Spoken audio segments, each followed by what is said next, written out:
Bienvenidos al conversatorio de la Iglesia Adventista La Roca en la ciudad de Guadalupe, Nuevo León, en el cual vamos a platicar acerca del tema número 11, el conflicto inminente, en la temática que se ha seguido en este trimestre de abril, mayo y junio, que está por concluir. En esta ocasión tenemos a un invitado frecuente, muy apreciado aquí en el set, al hermano Francisco Blanco. Bienvenido, hermano Francisco. Gracias, pastor. Estamos contentos de poder discernir, poder charlar sobre temas espirituales y tan relevantes para nuestros tiempos.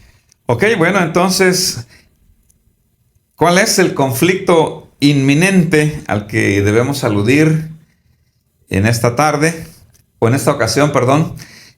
Bueno, el capítulo 12, hermano Francisco, es sabido que hace como un repaso de este conflicto, de esta metanarrativa, ¿verdad? Que este conflicto que empieza en el cielo, se traslada a la tierra, es definido en la cruz. De allí hay una etapa de persecución, de tribulación muy larga, ¿verdad? Se persigue a la iglesia durante 1260 años, que abarca la mayor parte de la historia de la iglesia cristiana. Pero cuando aludimos al conflicto inminente, estamos refiriéndonos a la llamada última batalla, que está presentada en Apocalipsis 12, 17, ¿verdad? Donde dice: entonces el dragón se llenó de ira contra la mujer y se fue a hacer guerra contra el resto de la descendencia de ella, los que guardan los mandamientos de Dios y tienen el testimonio de Jesucristo. Este es el conflicto inminente. Esta es la última batalla. Entonces, de paso, bueno, aquí podríamos hacernos una primera pregunta, hermano Francisco. ¿Qué va a estar en juego en este conflicto?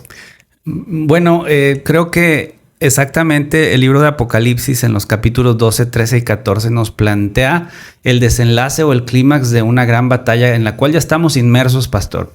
Hay batallas espirituales que tal vez no son perceptibles a nuestros ojos, pero sin embargo eso no quiere decir que no existan. La gran batalla es por la adoración y por a quién le somos fieles, ¿verdad? Entonces, aquí encontramos una invitación para estar alertas, a lo que nos espera, a lo que se está acercando, a los eventos que se van a estar desencadenando. Y pues la gran problemática es solucionar a quién, qué sistema y qué persona, ¿verdad? Si Dios o Satanás merece la adoración, y nosotros defendemos el punto de vista de que Dios es quien merece toda la adoración, toda la honra, ¿verdad? Ok, ahora, ¿por qué es importante el tema de la adoración? Comentábamos en una ocasión, ¿recuerdas, hermano Francisco, que la adoración llega a ser la función más elevada de la mente humana? Hay una frase en el libro de la educación que dice que cuando la mente del hombre, la mente finita, se pone en contacto con la mente de Dios, que esa comunión no tiene comparación. Pero ¿qué más sucede en la adoración con la mente? Bueno, la batalla espiritual es en la mente. Cuando la mente de los seres humanos entra a la adoración, en cierta manera se desprotege, podríamos decirlo, o queda vulnerable para que, si no se ejerce de la manera correcta, pueda ser el ser humano vulnerado en sus principios y valores. Como que ahí el ser humano baja sus barreras mentales, ¿no? Porque va a entrar a la presencia donde necesita tener esa comunión con el Creador. Ahora, el mismo texto nos sugiere algo interesante. Aquí viene la palabra guardar. Uh-huh. Dice los que guardan los mandamientos. Aquí la pregunta sería: si alguien guarda los mandamientos ¿lo guardarán a él? Pues una pregunta interesante, pero antes de eso, decir que cuando uno queda vulnerable ante Dios, pues qué grande bendición, porque Dios lo llena todo. El problema es cuando uno queda vulnerable, ¿verdad?, ante una falsa adoración, creyendo que se está acercando al Dios verdadero. De ahí la importancia de definir qué es la adoración. Ahora, en esta batalla, esta última batalla, como bien lo dijiste hace un momento, ¿verdad?, es el centro del libro de Apocalipsis. Y los comentaristas coinciden en que esta última batalla es explicada en el capítulo 13 y 14. Incluso hay quienes han dicho que el capítulo 13 es una exégesis del 12-17. Uh-huh. Y si la última batalla va a girar en torno a la adoración, es interesante que en el capítulo 13 el arma recurrente, favorita, digamos, o que ha estado preparando el enemigo en la parte escatológica, lo que todavía nos falta, ¿verdad? Hay elementos que todavía están en un futuro inmediato, es la falsificación. Uh-huh. Por eso dice que aquí una frase del capítulo 12 dice que él dice que el diablo que engaña, ¿verdad? Dice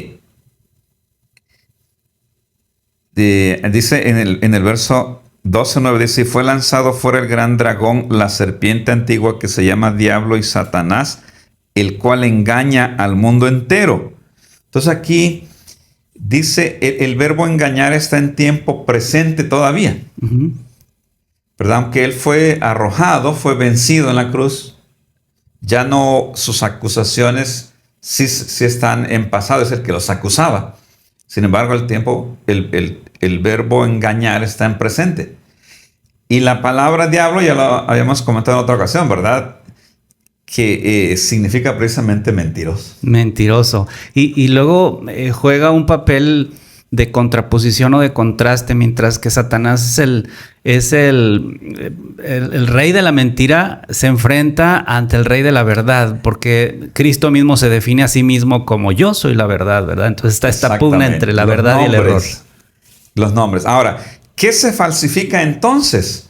En el capítulo 3 se sugieren varios tipos de falsificación. Por ejemplo, se habla de 3 entidades que se oponen a la deidad, que son el dragón, la bestia y el falso profeta. Y aquí encontramos la primera falsificación, que es a la Trinidad. Así es. Porque ¿quién tiene el liderazgo de esos 3? El dragón. Dice Apocalipsis 13 que él le da poder. Es el que da la autoridad, ¿verdad? Que da la autoridad a la bestia que sube del mar. Al Hijo lo falsifica esa bestia que sube del mar, que sufre una herida, al igual que el Cordero es inmolado en Apocalipsis 5. Pero esa herida sana, es decir, la bestia sufre una muerte y una resurrección. Así es. Ahora, el nombre que se le da a Jesús en el capítulo 12, Miguel, tú sabes que es una pregunta, ¿verdad? ¿Quién es semejante a Dios? Y la tierra, cuando ve el resurgimiento, la sanidad de esa herida, dice: ¿quién como la bestia? La bestia. O sea que hay 2 preguntas, lo que tú decías, ¿no? Una verdadera y una parodia, una imitación de la segunda persona. Y entonces el tercer personaje es la bestia que sube de la tierra y que hace descender fuego del cielo. Entonces ahí falsifica al Espíritu Santo. Y hace una suerte de simulación de Pentecostés. Correcto. Veíamos que en la lluvia temprana que narra este libro de Hechos, donde en Pentecostés Dios estaba entrando al lugar santo y estaba siendo investido como sacerdote, ¿verdad? En consecuencia de esto, al ser investido en el cielo y al ser recibido por el Padre en el santuario celestial, pues acá en la tierra lo que estaba sucediendo es que raudales de agua viva o raudales de bendición, que lo podemos entender como este acceso que Cristo nos había prometido en el Espíritu Santo, se estaban manifestando de forma literal en las personas como lenguas de fuego, ¿verdad? Pero es interesante que hacia el fin del tiempo, este falso sistema, el dragón, la bestia y el falso profeta, pues tratan de emular esto, haciendo descender incluso fuego del cielo. Es una falsa relación a la lluvia tardía. Correcto, y lo que estudiamos en la lección pasada, ¿verdad? Esto va aunado a grandes señales, dice, de tal manera que hace descender fuego del cielo. Ahora, también se falsifica el mensaje de los 3 ángeles. Los 3 espíritus a manera de ranas, que son espíritus de demonios que van a engañar a los reyes para reunirlos a la batalla final. Es una falsificación. Así como el mensaje de los 3 ángeles está reuniendo al pueblo de Dios, el enemigo hace lo propio con 3 mensajes falsos, entre los cuales destaca el espiritismo. Se falsifica la ley de Dios, especialmente los primeros 4 mandamientos que tienen que ver con la primera tabla, que es lo que vamos a conversar enseguida. Y finalmente diríamos que se falsifica la adoración. Entonces aquí viene una pregunta. Si alguien intentase, como lo dice la profecía, o como se ha hecho en el pasado, falsificar la adoración, ¿qué tendría que hacer antes? Sí, la adoración, los hijos de Dios desean dársela al Creador. La adoración solamente la merece aquel hombre, aquel ser, ¿verdad? Que es el hacedor nuestro, del cual derivan sus criaturas.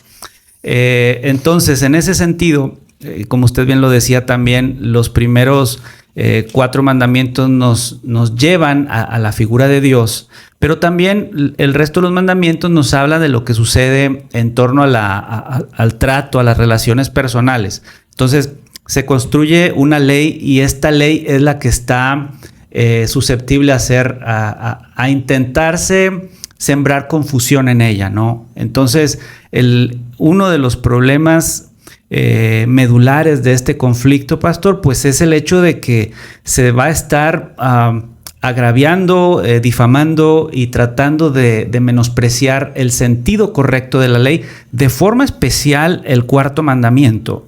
Y no es por otra cosa, sino por el simple hecho de que pues el mundo actualmente hasta cierto punto acepta de alguna manera los 9 mandamientos, aunque sea de forma superficial, pero los puede llegar a aceptar. Con el que tiene mayor problema, sin embargo, es con el 4º mandamiento. Correcto. Entonces, si alguien quisiera falsificar la adoración, antes tendría que falsificar la ley. Así es. Ahora es interesante que en el capítulo 13 se falsifican los primeros 4 mandamientos, no solo uno. Por ejemplo, dice que se adora al dragón. No tendrás dioses ajenos. Se hace una imagen. No te harás imagen. Bestia. Luego la bestia habla blasfemias. No hablarás nombre de Dios en vano. Y entonces viene el punto que está resaltando, ¿no? Se falsifica el 4º mandamiento para poder imponer un sistema de falsa adoración. Por lo tanto, Dios se anticipa y también hace un llamado a la verdadera adoración. Y ahora nos vamos a centrar en este punto interesante, ¿no? De la verdadera adoración que va a polarizar al mundo. Así es. Entre 2 grupos. ¿Cuál es ese llamado a la verdadera adoración que Dios nos hace? Bueno, está en el mensaje del primer ángel, ¿verdad? Así es el mensaje que contrapuntea el mensaje que está en Apocalipsis 13, ¿verdad? En Apocalipsis 14, en los primeros versículos, se habla se visualiza a los hijos de Dios en el futuro. Sin embargo, a partir del versículo 7 en adelante se presenta a esta acción de Dios para tratar de prevenir, como bien dice, a aquellos para que no entren dentro de la doctrina de error. Decía a gran voz el primer ángel: temed a Dios, darle gloria, porque ha llegado la hora de su juicio. Pero es interesante que nos lleva la forma lingüística en la cual escribe el autor Juan, que es inspirado, nos lleva y nos conecta a la ley. Dice: adorar al que hizo los cielos y la tierra y el mar y las fuentes de las aguas. Es una declaración que la encontramos en el contexto del cuarto mandamiento. Entonces diríamos que ahí está definiendo la verdadera adoración. Así es. La verdadera adoración entonces está definida por los primeros 4 mandamientos. No se puede, como tampoco se puede decir, por ejemplo, yo amo a mi prójimo, pero si violo uno de los últimos 6 mandamientos, realmente no lo amo. Tampoco se puede decir yo amo a Dios o estoy adorando a Dios si estoy pasando por alto uno de esos 4 mandamientos. Exacto. Pero aquí notamos que, como bien lo dices, ¿verdad? La fraseología de este llamado tiene que ver específicamente con el 4.º mandamiento. Y especialmente en ese texto donde se da la razón por la que se debe guardar el sábado. En Éxodo 20:11 dice: porque... Exacto, sí. En 6 días hizo Jehová los cielos y la tierra, y descansó en el 7.º día. Por tanto, Jehová bendijo el día de reposo y lo santificó. Así que aquí se está haciendo un llamado para adorar a Dios en el día que conmemora su creación, ¿verdad? Ahora, este mensaje polariza. ¿Qué podríamos decir del otro grupo? ¿Qué mandamiento entonces estarían guardando? ¿Y por qué se habla de 2 grupos, verdad? Unos sellados y otros marcados. ¿Qué significa el sello y qué significa la marca? Así es, pues los últimos versículos del capítulo 13 de Apocalipsis. Acuérdense que el libro de Apocalipsis nos da mucho contenido en mensajes, pero en muchos sentidos hasta cierto punto encriptados. Son verdades espirituales que podemos ir entendiendo. Dice, por ejemplo, el versículo 10: si alguien lleva en cautividad, es llevado en cautividad. Está hablando de la herida de muerte todavía. Y luego más abajo dice, hablando de la segunda bestia, el versículo 11... y hacia el versículo 13 dice: y hace grandes señales de tal manera que aún hace descender fuego del cielo. Son características. Sigue hablando de este falso sistema de adoración, pero es interesante que en los últimos versículos ya nos plantea los efectos de este falso sistema de adoración. Dice: también le fue permitido dar aliento a la imagen de la bestia, lo que mencionaba Pastor ahorita, para que la imagen de la bestia hablase e hiciera que fueran muertos todos los que no adoraran a la imagen de la bestia. Entonces ahí hay una consecuencia. Podríamos aquí detenernos un momentito. Sí. La primera bestia que surge del mar, pues es Roma, pero más que nada en su fase papal. Exacto. Entonces sufre una herida de muerte al final del periodo de los 1260 días. Específicamente en 1798, cuando la Francia revolucionaria detiene su carrera persecutoria. Pero aquí dice que esa herida sanaría. Y aquí se sugiere que quien ayuda a sanar esa herida es la bestia que sube de la tierra. Según la interpretación adventista, esa segunda bestia es los Estados Unidos de Norteamérica. Ahora, la sanidad de la herida podría referirse a que así como la bestia que sube del mar, contó con el apoyo del poder civil para poder imponer sus falsas doctrinas e incluso dar muerte a quien se oponía. Entonces se sugiere que nuevamente va a tener el apoyo del Estado para poder perseguir. Esto, exactamente, yo considero que está en el futuro todavía, pero efectivamente la bestia que surge del mar es esta bestia configurada que viene desde desde Medo-Persia, que se hizo Grecia, y luego Grecia es conquistado por Roma, luego Roma papal, esta bestia que le surgen cuernos. Entonces esta bestia que era únicamente pagana, se mezcla con el cristianismo, entonces toma una hegemonía tal que no solamente era un poder religioso, sino también político.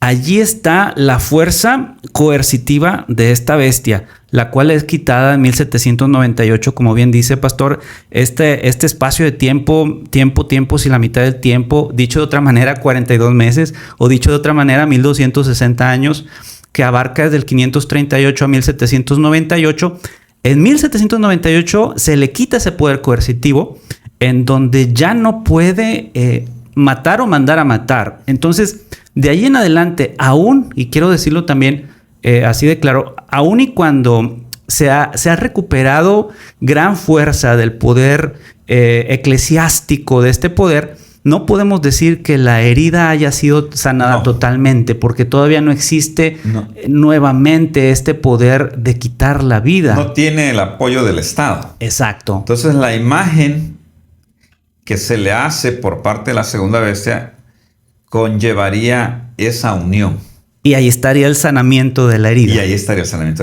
Ahora, estamos hablando de las consecuencias, y entonces ahora impone ese sistema de falsa adoración, ¿verdad?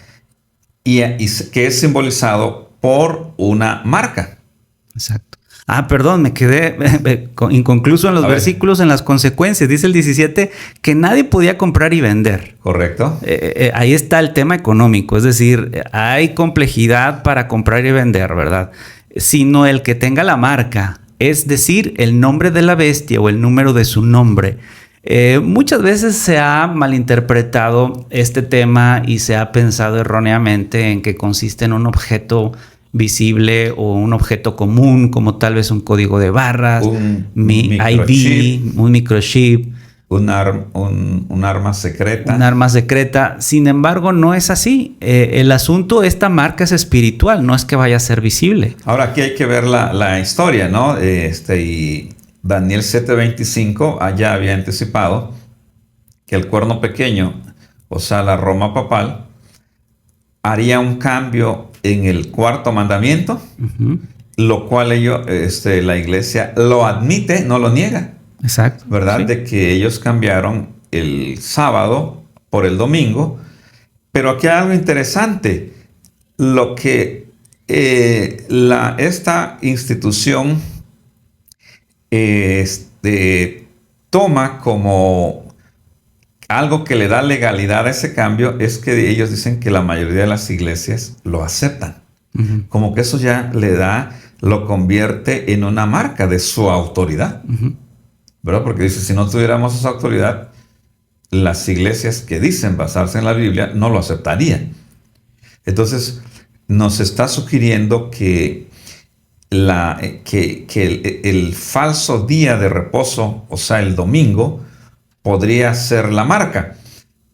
No lo es todavía porque, como dijimos hace un momento, no se está imponiendo con la fuerza del Estado, pero podría llegar a ser. Exacto, y no es algo que sea visible, o sea, no es algo que vayamos a tener en la frente o un en la mano. número en la frente o en la mano, sino que tiene que ver, insistimos, en hacia dónde vas a llevar tu adoración. Y tus actos. Y tus actos, es decir, la convicción que tú tengas hacia quién vas a rendir tu fidelidad. Y en ese sentido se presenta de forma antagónica un día que es erróneo contra lo que propone Apocalipsis 14 del 7 en adelante, que te dice que te lleva al día sábado o al verdadero día de reposo, que es aquel que instauró, aquel quien es el creador. Ahora, aquí se plantea una persecución, incluso se habla de un decreto de muerte.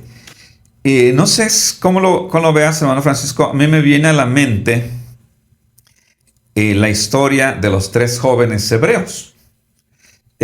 Lo que sucedió allá en Babilonia es, como dicen los teólogos, algo proléptico, es decir, como que sucedió algo que también estaba anunciado para el futuro. Porque la imagen que Nabucodonosor levanta tenía unas medidas interesantes. Medía 60 codos de altura por 6 codos de ancho. O sea, era una falsa. Y es interesante que le hacía la imagen a quien se había transformado en bestia, que era el mismo rey. Ah, correcto. Y entonces los jóvenes hebreos despliegan una obediencia genuina e inquebrantable hacia Dios. No se postran, desafían el decreto de muerte. Ahora, son arrojados al horno de fuego, pero ¿qué sucede? Son cuidados y protegidos por uno que parecía hijo de los dioses, dice. Correcto, ¿verdad? Que viene a acompañarlo. Entonces ahí decíamos, lo que decíamos hace un momento, ¿no? El guardar los mandamientos en realidad es una promesa de que los mandamientos nos van a guardar a nosotros. Entonces se sugiere que en esa persecución Dios va a estar más cerca que nunca de los adoradores fieles. Ahora, ¿por qué es importante adorar al Creador? ¿Y por qué se habla de un sello? Tiene que ver esto con la satisfacción de las necesidades del ser humano, porque aquí se habla de que se les va a prohibir comprar y vender. Entonces, eso, si no tenemos una base espiritual, como decíamos, entonces el ser humano quedaría aparentemente indefenso.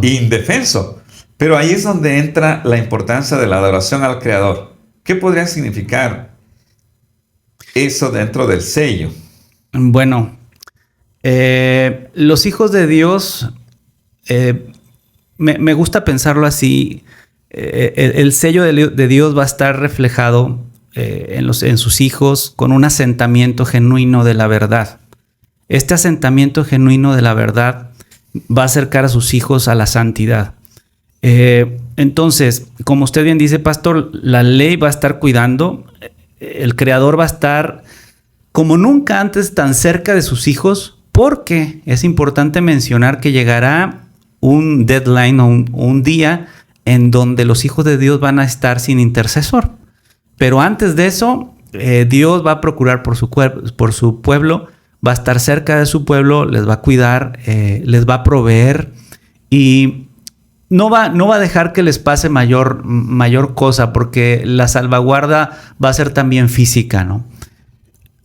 Sí, ok. Entonces, la importancia de la verdadera adoración es que nos dirige hacia el Creador.